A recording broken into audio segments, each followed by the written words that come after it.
Buenos días, ingeniero. Buenos días, compañeros. Nosotros somos el grupo 1, conformado por Tatiana Macaña, Rachel López, Jennifer Maldonado, Nicolás Márquez, Henry Terán y Carlos Troya.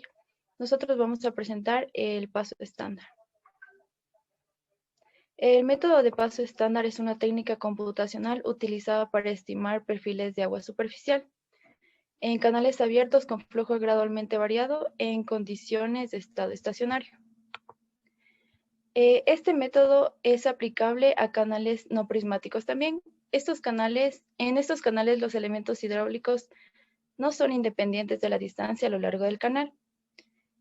Por otra parte, en canales naturales, por lo general, es necesario llevar a cabo estudios de campo para recolectar los datos que necesitemos para todas las secciones consideradas en el cálculo. Este cálculo se lleva a cabo mediante pasos de estación a estación, en las cuales se ha determinado previamente las características hidráulicas. En tales casos, la distancia entre estaciones ya es conocida, por lo cual nos vamos a centrar en el procedimiento de determinación de las profundidades de los flujos en las estaciones. Este procedimiento a menudo se lleva a cabo mediante un proceso de ensayo y error. Para poder explicar este método, es conveniente referir la posición de la superficie del agua con respecto a un nivel de referencia horizontal. Muy bien, nosotros para seguir con la explicación vamos a realizar un ejemplo. Un canal trapezoidal vamos a considerarlo con base de 20 pies, z igual a 2, la pendiente igual a 0.0016 y un coeficiente n igual a 0.025. Conduce un caudal de 400 pies cúbicos por segundo.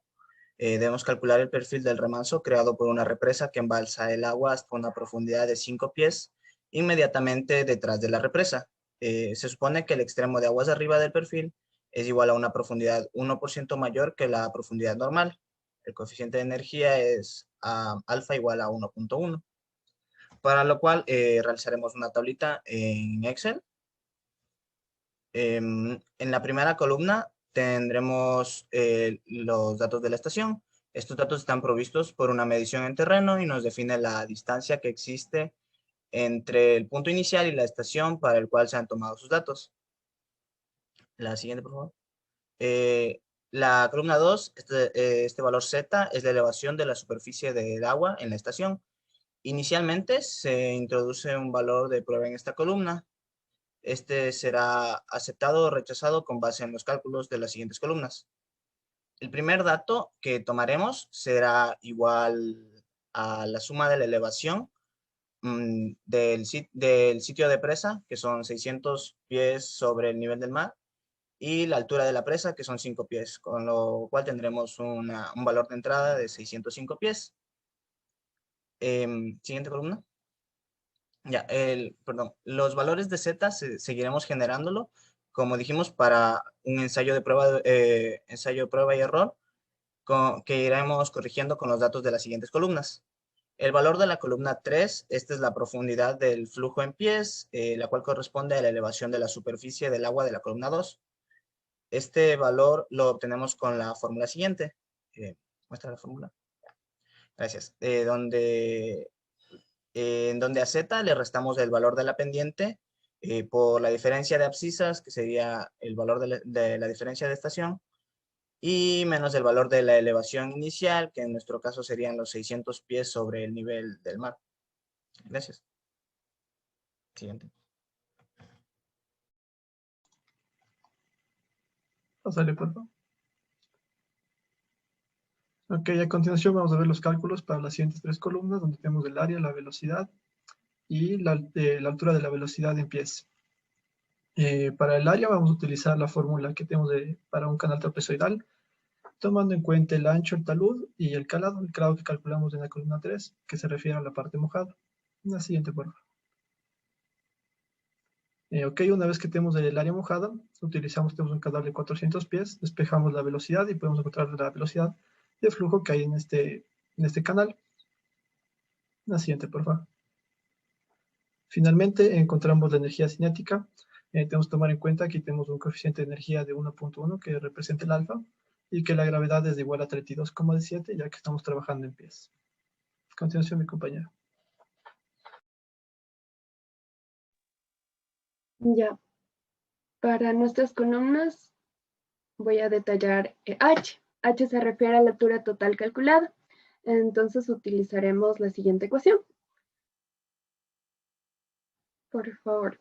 En la cual la altura total es igual a la elevación de la superficie del agua Z, descrito en la columna 2 que detallaba Henry, más la altura de velocidad, que es la columna 6 que anteriormente detalló Nicolás. Para el radio hidráulico sabemos que este es igual al área sobre el perímetro. Justamente para este ejemplo hemos utilizado un canal prismático de forma trapezoidal con el fin de asumir una aplicación a canales naturales.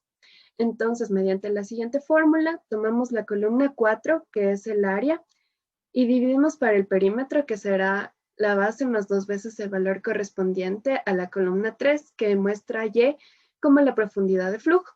Y esto por la raíz cuadrada de 1 más la base al cuadrado. Y bueno, la columna 9 no es más que elevar nuestro radio hidráulico a la potencia de 4/3, y es así como obtenemos los datos de nuestras columnas.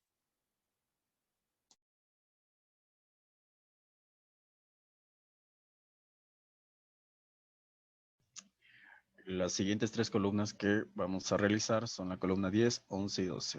Pasa al siguiente, vas clic por favor. Entonces, para la columna 10 vamos a calcular lo que viene siendo la pendiente de la línea de energía o la pendiente de fricción. Esta fórmula ya la pudimos haber deducido, que es n al cuadrado, coeficiente de Manning o de rugosidad al cuadrado por la velocidad al cuadrado dividido para 2.22 por el radio hidráulico elevado a la 4/3. Entonces, por hacer un ejemplo de cálculo, si queremos calcular la pendiente de fricción que le corresponde a la primera fila, tenemos los valores correspondientes a la fricción, al n de Manning, multiplicado por su correspondiente velocidad y dividido para el 2.22 y para el radio hidráulico de la misma fila. El resultado calculado es 0.0030371. Para la columna 11 es el promedio de la pendiente de fricción. Simplemente la fórmula viene a ser de la misma fila, la pendiente de fricción, más la pendiente de fricción de la fila inmediatamente anterior, dividido para 2. El ejemplo de cálculo está ahí, para la segunda fila. Hazle clic otra vez, por favor. Y para la columna 12, simplemente son las distancias que hay entre estaciones. Por hacer un ejemplo, para la fila 3, tenemos, como se ve, la estación 3 más 18, que representan 318 pies, menos su estación inmediata anterior, que es 1 más 55, que serían 155 pies. Entonces, la distancia que hay entre estas estaciones es 163 pies.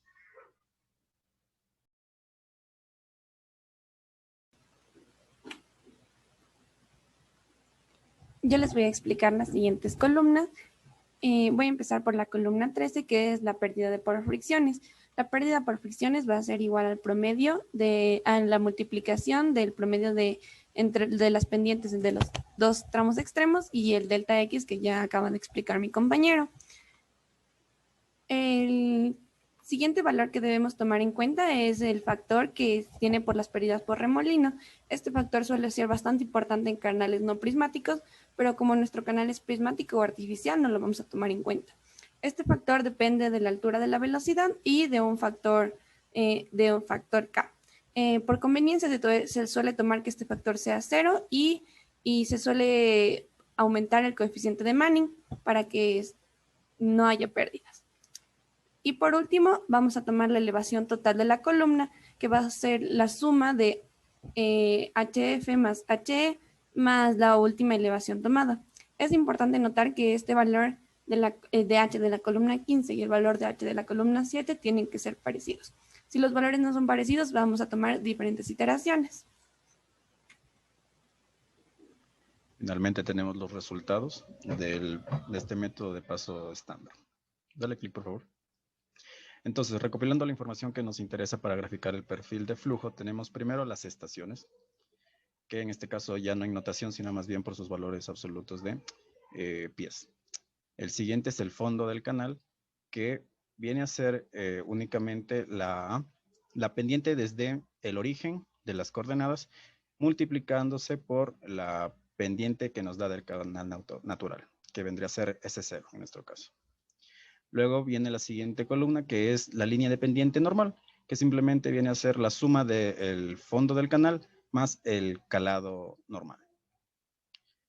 La siguiente columna es la línea de pendiente crítica, que es el fondo del canal más el calado crítico. El perfil de flujo viene a ser nuestra columna 2, Z, que son los valores de la altura de la superficie del agua que hemos venido ensayando para encontrar la coincidencia entre el H de la columna 7 y el H de la columna 15. Y finalmente tenemos la línea de energía, que es los valores de H de la columna 15. Con esto se puede graficar nuestro perfil de flujo y de la manera en la que nos dan los datos nos damos cuenta que es un flujo tipo M1. Muchas gracias.